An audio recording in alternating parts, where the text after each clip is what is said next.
Now, the story of people living in some of Ghana's resource-rich communities is one of abject poverty and deprivation. JoyNews' latest documentary, The Have-Not, seeks to put a spotlight on why the situation persists. In the following sneak peek report, my colleague Justice Bedu, who produced the documentary film, follows a pregnant woman who has to endure a life-threatening journey to deliver because Cape 3 Points, the reference point for Ghana's oil wealth, has only 2 vehicles that are unable to even move because of the terrible nature of the roads. Awonyaba is 9 months pregnant. Scans have shown she is carrying twins and will need a cesarean section and a supervised delivery. She is supposed to be at the hospital by now, as her delivery date is due. But she is stuck, not knowing what would happen. There are only 2 cars in Cape 3 Points, all full by 7 a.m. and had left the town even before she could wake up.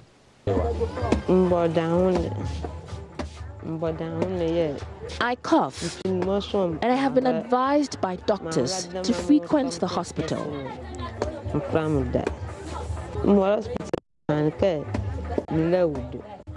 the road is bad, and there are no cars here, so I haven't been able to go. It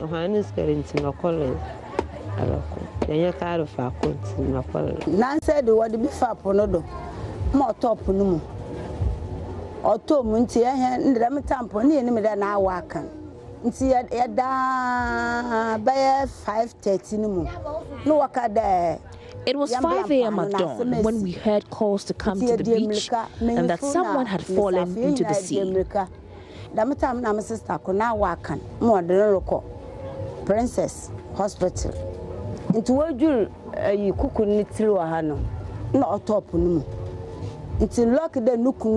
It was when I came out that I saw that it was my sister. She gave birth but died later.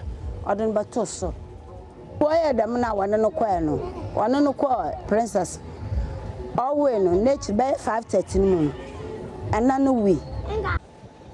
Cape 3 Points, after many years of enduring women dying whilst being ferried on the sea to deliver, had a clinic built for it by a group of philanthropists. But the center is poorly resourced. It doesn't do deliveries, and the closest hospital is 20 kilometers away. There is no ambulance too. We have only 2 cars in the community. And most of the times what really happens is that early in the morning, the 2 cars would set off from Cape 3 Point to Agunam Kwanta. And when these cars move out from the morning, I mean, you wouldn't get any car.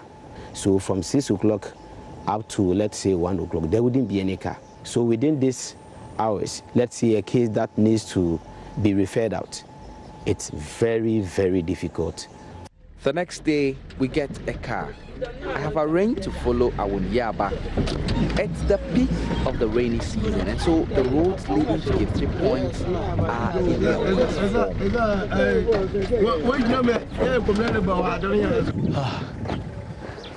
So we are now done with the first part of our journey. It's taking us up to about 2 hours to get here, and just have a look at my face and my shoes, the feet of the women, and I'm not even pregnant yet.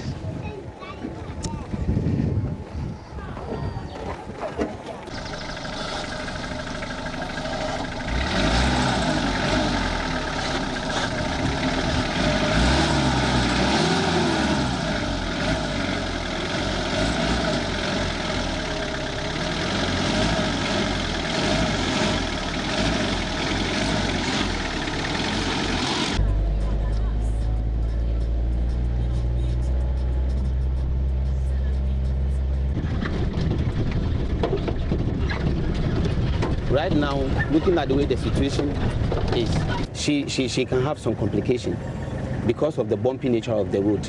She can have complication. She can have bleeding, and so many cases. I mean, so many things can easily happen. As she sits down here, looking at the nature of the road, she can even bleed.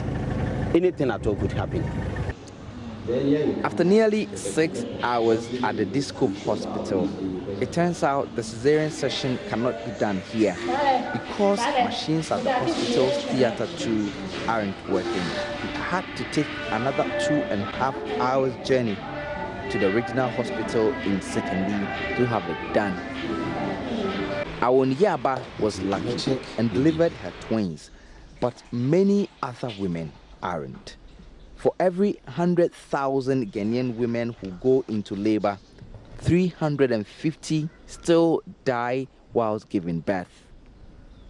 What makes Awonyaba's story different is she lives in Cape 3 Point, the town that has come to be identified with Ghana's oil wealth. Justice Baidu, Joy News, Cape 3 Point. Always trust Justice to bring you a compelling story. But he's in the studio with me to discuss this issue. Justice, congratulations once again. Great story there. What's the motivation? What's the inspiration behind the story? Motivation, I guess it's the same as a lot of the documentaries that we do here on Joy News, but mainly to shine a light on the issues that many of the people in this country continue to grapple with, which is underdevelopment.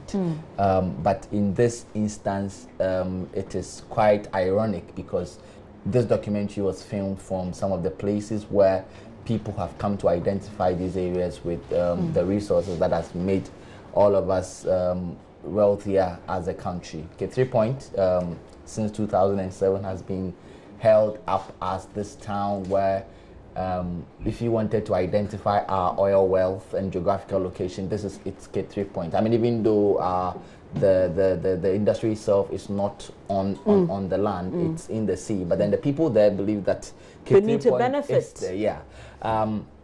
We've also traveled to places like Dwaboso in the northern part of the western region, where most of this country's cocoa resource is produced, and you find people living in places where there are no schools, one school serving about 5-6 communities, 5,000 people, you know, and you find very deplorable conditions where there are no teachers in the schools, very terrible roads where people cannot move from one point to the other. Even the cocoa itself cannot be transported from one point to the other. And so what this documentary seeks to do is to first of all shine a light on this and question our development model as a country, which means that the people who are in these areas, whose work and toil produce all the resources that fuels the country's growth, continue to live in all of this squalor and poverty, deprivation, underdevelopment. And so this teaser is just one of many stories that we've put together in this. So there are other stories. Many other stories of communities where children are home because the school hasn't got a teacher. And this is a community where people, about 1,500 cocoa farmers, each of them producing about 100 bags of cocoa in a year. And these are the people who feel that our money is what has made this country what it is. And so why aren't we getting a bite of the so-called national cake? And so yes, these are the issues that we highlight in. So we see this lady, she seems to be sitting in two different vehicles. Explain to us why. So we were in Cape 3 Point for about a week, just following this woman, because she had usually people in Cape 3 Point deliver at home because the clinic in there doesn't do deliveries, and so to be able to deliver, and if you want to do a supervised delivery, you need to travel for about 20 kilometers to the community that has a center that can do deliveries. A couple of years back, many women were dying in Cape 3 Point because they were falling into the sea when they had to be put into canoes in labor to go and deliver at the hospital. But many of them are now afraid to do that, and so they have to wait for a vehicle. Cape 3 Point has got just 2 vehicles. The whole town has 2 vehicles, and these vehicles will leave before 7 in the morning. And so if you are unable to wake up before 7, then you are stuck in the town. You cannot go anywhere because there's no vehicle and the road is very bad. So in the case of an emergency, and many people have died in these instances from very simple conditions like cholera and malaria. But this lady, her delivery date is due and she has to go to the hospital urgently. And viewers would see what happens when the full documentary airs tonight at 8:30 p.m. But it's just interesting to note that between 2011 and 2015, Ghana earned $3 billion in oil revenue. And this is an area that's very close to the Cape 3 Points. In fact, it is the Cape 3 Points. And they believe that they deserve better. Tell us about the title of the documentary, Have Nots. So we came up with the have not, coined from the famous phrase, the haves and the have nots. It's to show the irony around the fact that these people sit around this wealth. I mean, look at, and you just mentioned the issue of oil. You talk about cocoa, and we are earning close to what, producing about 1 million tons of cocoa every year, bringing in billions of cedis that basically grows this economy. I had one of the cocoa farmers tell me that and you see, and they feel that we are producing the money, we are producing the wealth, and yet look at our condition, we have nothing. And so the have nots basically depicts that irony of sitting on wealth and yet having nothing to show for it. Thank you very much, Justice Bedu. You want to make a date tonight at 8:30 p.m. Not only will you hear interesting stories, but you'll see and hear them told in a very exciting way. Thank you very much, Justice Bedu, for doing this once again.